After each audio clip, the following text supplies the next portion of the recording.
ধরো একটা ছাদ থেকে অনেক দিন ধরে একটু একটু করে চুঁইয়ে জল পড়ছে।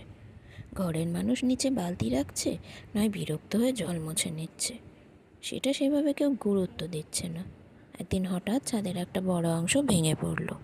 তখন সবাই ছুটে এলো, মিস্ত্রি ডেকে মেরামত শুরু। যেদিন প্রথম জল পড়েছিল সেদিন যদি একটু গুরুত্ব দেওয়া হতো, তাহলে কি এত বড় ক্ষতি হতো? ঠিক সেরকমই একজন মানুষ অসুস্থ হলে তার কষ্টটা কি সত্যিই তখন থেকেই শুরু হয় যেদিন রিপোর্টে রোগের নামটা লেখা হয়? রোগটা হয়তো অনেক দিন ধরেই ছিল, ব্যথাও ছিল, দুর্বলতাও ছিল।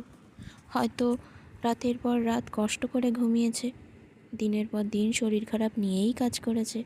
শুধু হাতে একটা রিপোর্ট ছিল না যেটা দেখিয়ে বলা যায়, দেখো সত্যিই আমি অসুস্থ। তাই তার কষ্টটা যেন কষ্টই ছিল না। সে বলেছে শরীরটা আজকে ভালো লাগছে না, অন্যরা বলেছে একটু বিশ্রাম নাও ঠিক হয়ে যাবে। সে বলেছে খুব ব্যথা হচ্ছে, অন্যরা বলেছে একটু সহ্য করতে না পারলে কি চলে। তারপর একদিন রিপোর্ট এলো, কঠিন কোনো রোগের নাম লেখা হলো। ব্যাস, হঠাৎ সব বদলে গেল। যে মানুষটার কষ্ট কাল অবধি কেউ বুঝতেই চায়নি, তাকেই সবাই বলতে শুরু করলো বেশি কাজ করবে না, বিশ্রাম নাও।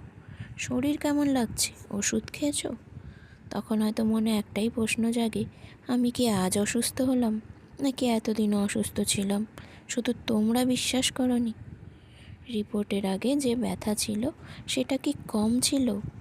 ওষুধ শুরু হওয়ার আগে যে রাতগুলো কেটেছে সেগুলো কি কম কষ্টের ছিল?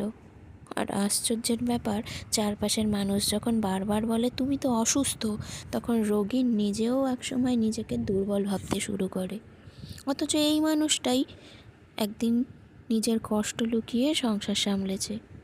আচ্ছা, আমরা কি সত্যিই ভালোবাসার মানুষকে তার কষ্টের জন্য যত্ন করি, নাকি তাকে হারিয়ে ফেলার ভয়টা যখন সামনে আসে তখনই হঠাৎ বুঝতে পারি মানুষটা আমাদের কাছে কতটা মূল্যবান? তাই আজ থেকেই একটু বদলাই। কেউ বললে আমার কষ্ট হচ্ছে, তার প্রমাণ খুঁজব না, রিপোর্ট আসার অপেক্ষা করব না। কারণ মানুষকে যত্ন করার জন্য তার অসুস্থতার সার্টিফিকেট লাগে না।